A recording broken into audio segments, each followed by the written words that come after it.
Hello everybody. So today I want to make more of an unstructured video, and this is more of a personal video about, kind of a financial crisis, my views of the 2008 financial crisis.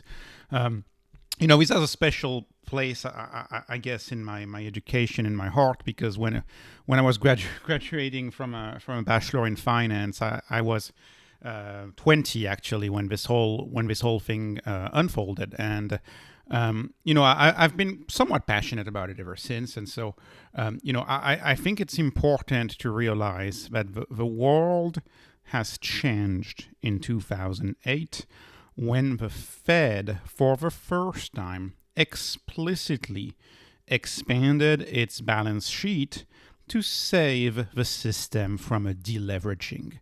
We were due for deleveraging in 2007, 2008. The mortgage crisis was just the tip of the iceberg. It always starts with somebody not repaying their debts. Always. Doesn't matter. Like if you look at the over deleveraging period that we had, 1999, it was farmers who could not repay their debt because they were over leveraged on their farms. It always starts with someone not repaying their debt, and so. Today, if we have a financial crisis, it will be because someone is not repaying their debt. Perhaps a lot of companies, zombie companies in the S&P 500, who just cannot face 6-7% coupons. If you can't face a 6 and 7% coupons, you're rolling over your debt. Your company's capital structure is mostly debt, and you're defaulting on that debt. That could trigger a deleveraging event. And in fact, we've already had, with the Bank of England, we've already had a deleveraging event that could have triggered, and we've already seen what the central banks of the world have done. They do not want a deleveraging anymore. And the best way, the most romanticized way to see that is to watch any of a number of movies that were done about 2008. I really like Margin Call and Too Big to Fail. Actually, Margin Call is kind of my favorite. Kind of my favorite movie out of all of these. This one is a little more boring. Still interesting, but a little more boring. This one is really, really accessible. Like if you're just getting started into finance, that's the one I would look at. If you love finance, this is the one to look at. But these movies, in my view, they help us understand a deleveraging event. Like we all talked about 2008 as this mortgage crisis, and has greedy subprime mortgage lenders who were taking advantage of people. But really, that was the tip that made the whole house of cards collapse. Right? The house of cards of debt can collapse from anybody who doesn't repay, right? It doesn't need to be just subprime mortgage borrowers that don't repay that collapses. That's what happened in '08. It may be something else that leads to the collapse, right? In 2020, we were due for a deleveraging because we were going to lose a lot of businesses. But we didn't lose those businesses because countries around the world passed trillions in bailout in order for those debts to be paid. But the idea of deleveraging has been popularized by Ray Dalio. It's an old idea, but it's related to the debt cycle. I think Ray Dalio did a really, really good job right before 2020, actually popularizing this old economic concept and this old idea, which is we have short-term debt cycles, which are like a decade. Like every decade we get a tiny recession, and then we have long-term debt cycle where we are due for deleveraging, where you typically have a full generation that is lost, a full generation that has to be silent, that has to do nothing but essentially be unemployed and have any spare income be used to repay the debt. This is the fiat system. This is kind of the economic standard, this very, very long debt cycle.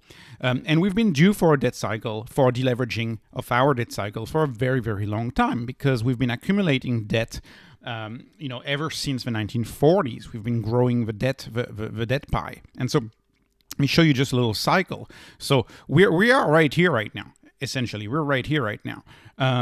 But keep in mind, like this is like a 20-year period. So what did we have? First we had 2000. 2000 was the first sign of a possible deleveraging. We had the dot-com crash. A lot of banks lost a lot of money. And in the early 2000s, of course, we were like, no. This is not the moment to do a deleveraging at all. There's no way we're going to deleverage now. The country's under attack. Very sad times.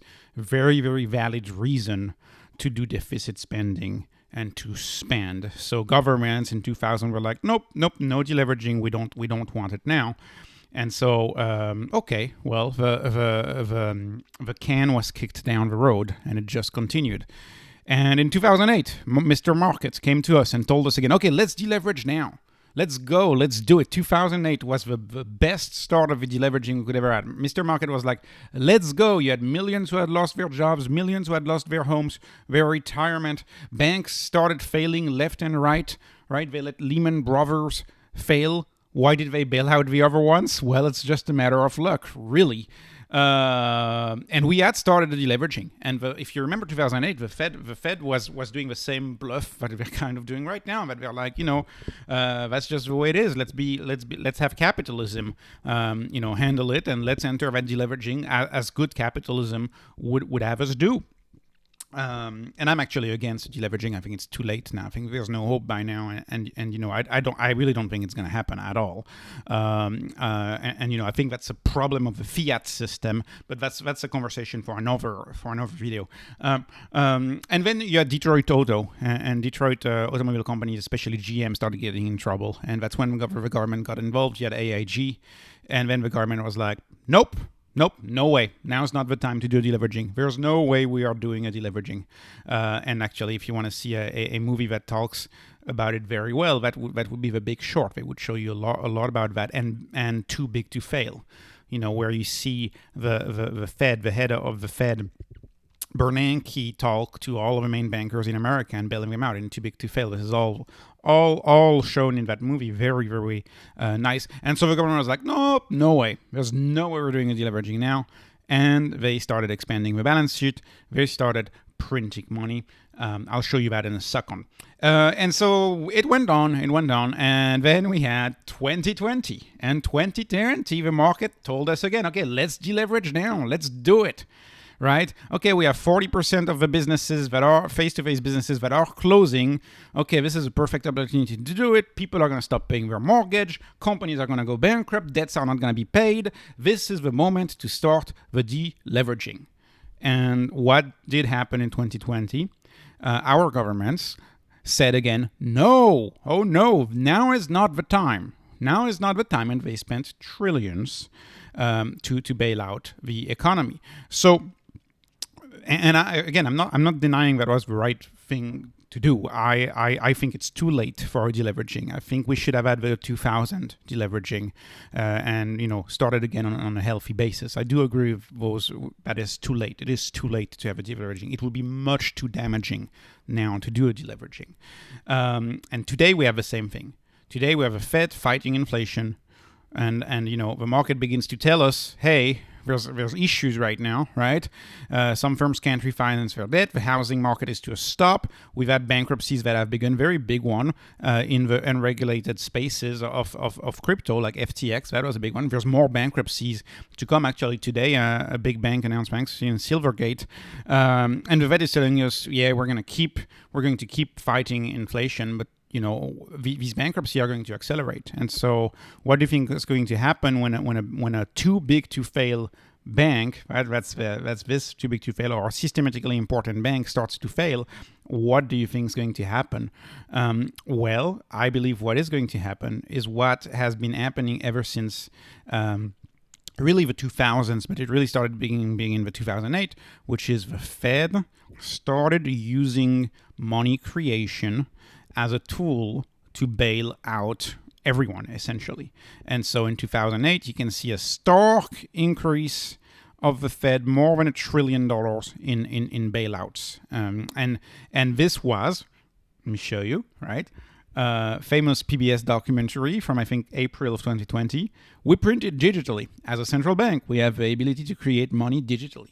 So the central bank creates money and bails everybody out. But that money stays on the balance sheet, And you can see from 2008, they had just started. Do you remember the crash of 2018, the mini crash of December of 2018? That was the Fed who had just gotten started trying to unload the balance sheet. And we had a 20% drop in the S&P 500 back in 2018, if you remember. And then a major crisis happened again. Major crisis happens again. And look what happens. Boom. Again like that. And it keeps going. And then the Fed is trying to do the same bluff that it did to us in 2018, is trying to do it again, trying to reduce the balance sheet. But I have no doubt in my mind that it is a bluff. That's why I've named the channel this way. That's why I'm mostly invested in growth stocks, for example. Anyways, that's kind of the reason. This is essentially the big problem is the Fed, which creates base money, which injects money into the economy out of thin air, is now stuck. They're stuck because this balance sheet that you see right there is mostly debts, mostly other people's debts, right? In fact, this balance sheet is mostly government treasuries, so government debt and mortgage-backed securities. And I can't emphasize this enough. There are not enough foreign countries. Social Security is not big enough to buy all of the government treasuries that are issued each year through the deficit. Every time you have a deficit in the government, they issue new T-bills, treasuries, right? Then you have Social Security that buys it. Then you have foreign governments that buys it. Then you have a lot of insurance companies that buy them. A lot of companies buy them to park their cash. That is not enough. The Fed has to step in and buy those government treasuries through base money. So the Fed prints money to buy government treasuries. The same is true for the mortgage-backed securities. So, where do mortgages come from? Well, they mostly come from base money and mostly come from the Fed actually buying MBS that are repackaged by banks and a bunch of loan issuers who put them in packages and then sell them to the Fed. And that's how the Fed injects money into the system. Except the Fed is slowly stopping doing that, has stopped doing that. And because they are turning off that program, we are seeing major bankruptcies, right? We are seeing an unemployment rise. We are seeing the early signs of companies getting ready for their debts to go up, for the cost of their debt to go up, because companies typically never pay off their debt. They typically roll it over, right? And so when you have debt due, principle says that matures in 2023. That means you have to roll it over in 2023. Well, guess what? If you're a company who borrowed at less than 1%, and there are many that did that. The other day I showed AT&T has plenty of loans for billions of dollars at less than 1%. Now it's refinancing it at 6%. So what does a company like AT&T have to do? Lay off, lay off, lay off. And that's what's happening across the board because they have these debts to roll over. So what happens when the Fed starts unloading that debt? Well, you have very, very few buyers of that debt. So the interest rates have to rise to make these debts more attractive, right? Much more attractive. And, they own all of this debt that they are now not acquiring. And so in a deleveraging event, this debt gets unloaded, gets sold, They've tried to do that. They've barely made a dent. Remember that they have $9 trillion to sell. They've barely made a dent. And what do you think is going to happen when they start making a dent, when the Fed continues doing that, right? So to give you an idea of what $9 trillion is, so $9 trillion is so much. It is so much. Because if you look at the S&P 500, which is a major share of the entire world's economy. It's not the S&P 500 is not just the US economy, right? Apple is a worldwide company, so is Coca-Cola, so are something like 75 to 80% of most American companies. Actually, almost half of the equity market is American companies. So 33 trillion, I don't want you to think that's just a US number. That's a world number. So 9 trillion to unload is tremendous in terms of size compared to the economy that they have to unload. Like, this is going to hurt if they keep unloading it. And how would it hurt? How do you think it would hurt? Unloading, i.e. deleveraging, letting debts go away, stopping buying debt, stopping debt altogether. What do you think would happen? Well, first of all, the US government could not finance itself anymore because those treasuries would be flooding the market. So that would have major consequences. Like the U.S. government paying much more for its debt to make it attractive. So the interest rates on those bonds would rise quite a lot because there wouldn't be that buyer. Then what else would happen? Well, we would have leveraged banks, leveraged pension funds, many companies that are leveraged, including insurance companies, including utilities, including companies in the auto sector. These companies would have big issues staying afloat. They would have major issues staying afloat because those bonds are the assets of someone else. Like the bonds that are getting sold are assets to these companies. And so imagine a company that is investing. Imagine a company that's investing in bonds. Imagine an insurance company that has a bunch of bonds. And those bonds lose much of their value because the Fed is unloading those bonds. Well, you can end up with companies that are bankrupt on paper.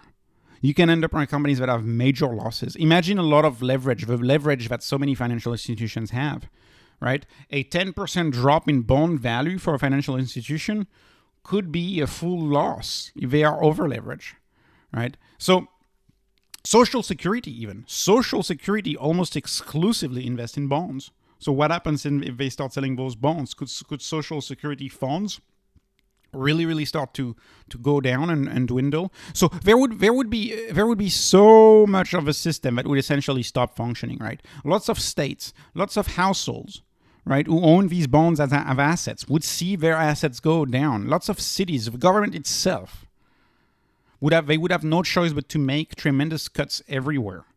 Because all of a sudden the bonds are melting away, and those bonds that the Fed holds, they are assets to someone else. They are asset in the balance sheet of someone else.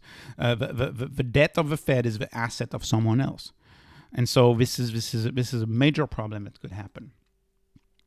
By the way, this is just one side of the story. The other side of the story is that we'll all start to pay off our loans. We would all need, in the case of a deleveraging, to start to pay off our loans to reduce them too, because interest rates have gone up, because the Fed has the interbank rate up, so we're not borrowing as much money. So that means we would probably have 20 plus years of thrift, right? A lost generation that we just spend paying our debts, paying the debts of our companies, the debts of our states. So it would be a really tough period.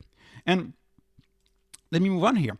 But just says that the market has already tested my little theory here.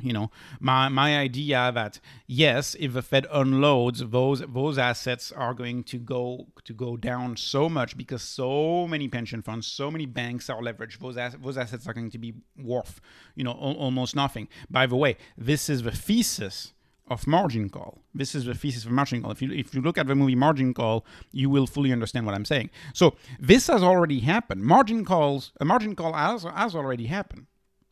So in the UK, in the United Kingdom, right, the Mr. Market asked the regulators, are you in for deleveraging? Are you in for a deleveraging, Mr. Regulator? And the regulator said no in a heartbeat. And let me simplify this and just say the market asked, the market just say, okay, hey, financial system, are you okay with me wiping out $1.69 trillion of pensions? Are you okay with me erasing $1.69 trillion of pensions? So what happened is that because bonds were paying nothing at all, a lot of pensions funds in the systems leveraged, right? So they you would buy a bond that is very safe that yields 1%, and then you would leverage that 5x, and that bond would yield 5% instead of yielding 1%. And then as the interest rates go up just a little bit, that is enough for you to go bankrupt. Right, so the market asked, are you okay with $1.69 trillion of deleveraging? Are you okay with that? And what do you think happened?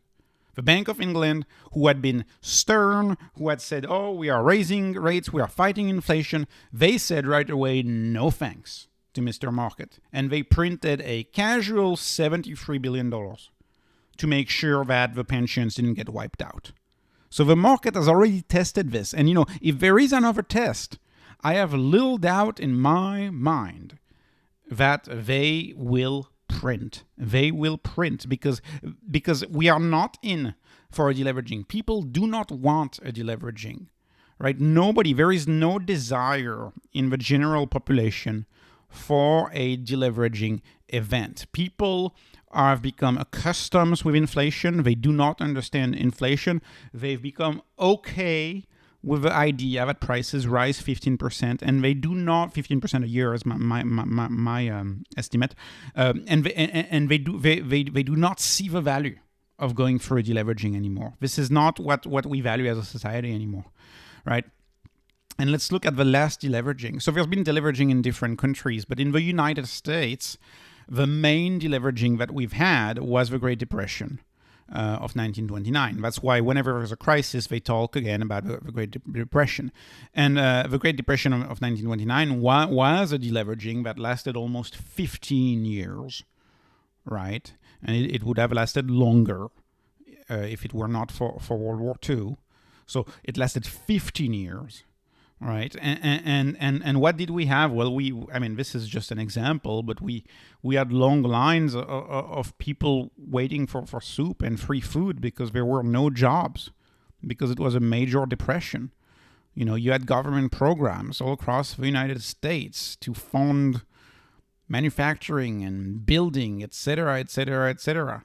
In order to get out of this despair that the deleveraging brought. Like so many of the great projects of America, like the Hoover Dam, for example, were financed during the Great Depression because the government said we need to create jobs because this deleveraging is just so bad, right?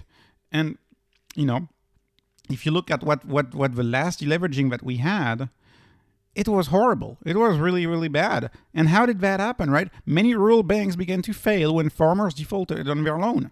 I could replace that and said many corporate banks began to fail when utilities and auto companies started defaulting on their loan as a result of rising interest rates.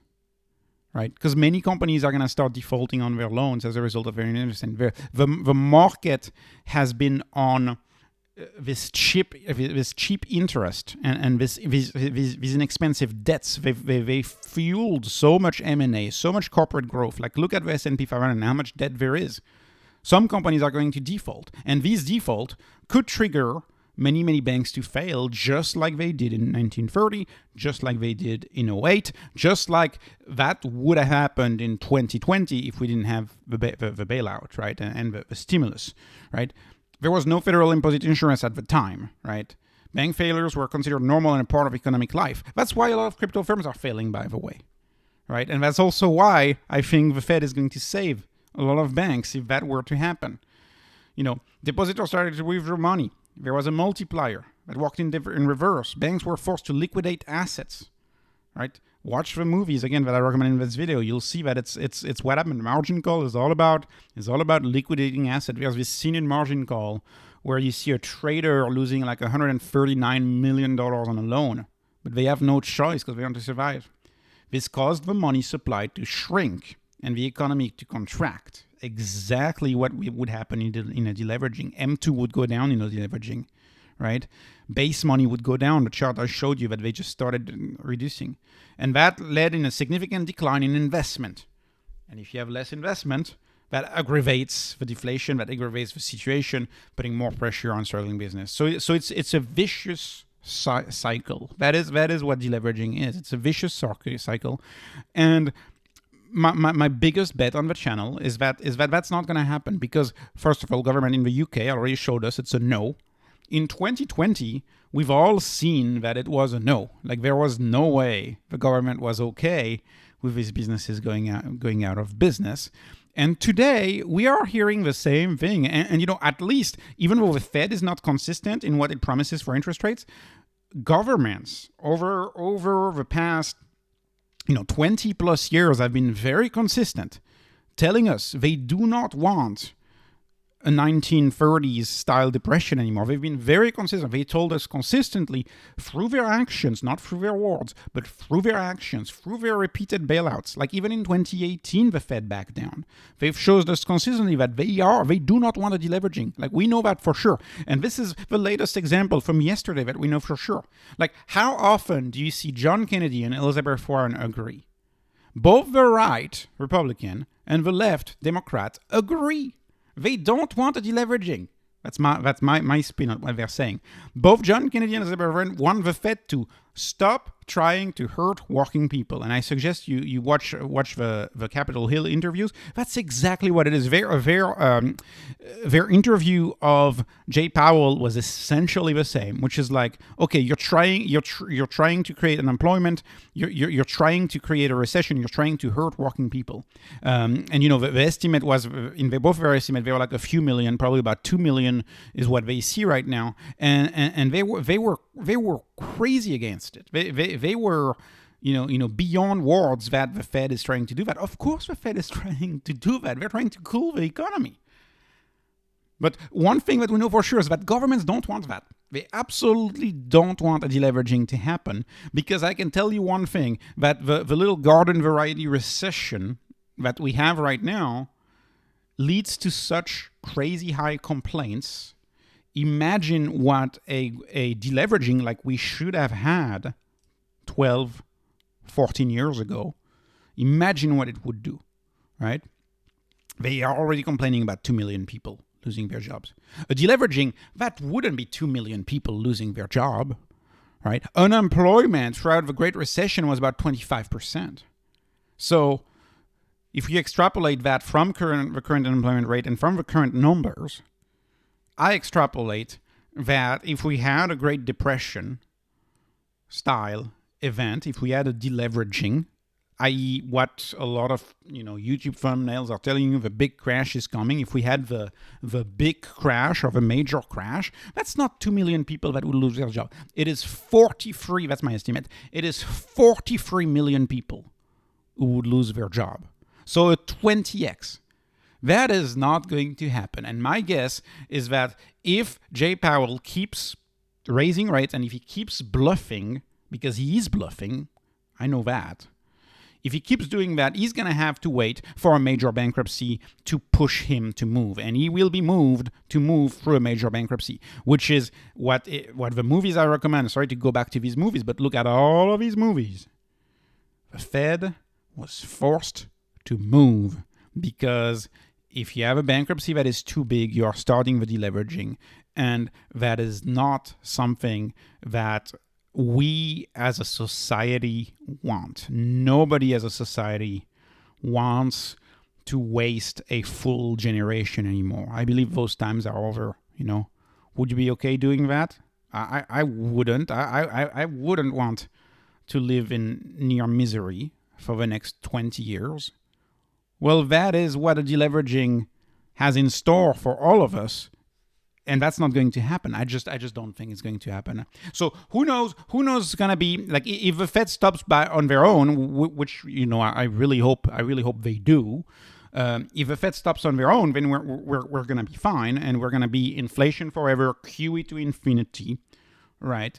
Beat the denominator. The name of the channel is going to be all about beating how much money they can print. They're going to print so much money every year, and it's going to be about having investment returns higher than how much they can print.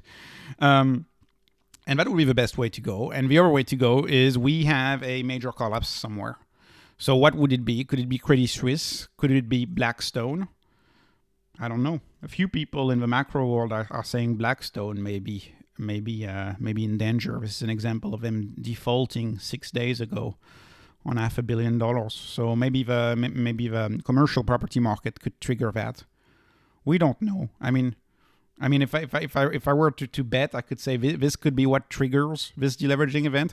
It could also be loans on used cars. Loans on used cars. There's a lot of car loans out there that have been put on a lot of gas vehicles that are losing a lot of value really, really quickly. We had also a lot of subprime loans on cars.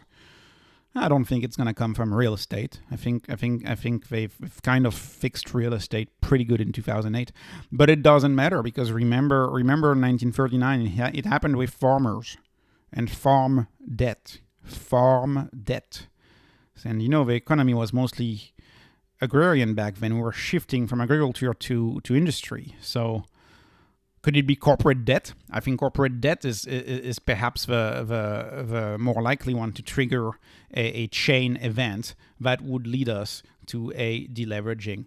But the market right now, and I'll conclude with this slide again, the market right now is telling us, okay, well, Fed inflation, market's telling us, okay, let's deleverage, let's go, let's do it, let's deleverage. And the Fed right now is bluffing, and they're like, sure, bring it on, we deleverage. But I do not think when the deleverage starts, i.e., when you have a very big bankruptcy, when the deleverage really starts, my guess is that we have a pivot within the hour or within a few hours, and then you have a special conference, just like they did in 2020. You may remember March 23rd, I believe it was. You may remember when that pivot happened and how insane it was. So anyways, that is my take. That is why I'm not worried. That is why I'm buying growth stocks. Again, this was more of a personal video. I did video knowing full well that few people are going to watch it. But if you watched it until the end, thank you very much. This is not investment advice, just entertainment. Please like, please subscribe, and have a great day.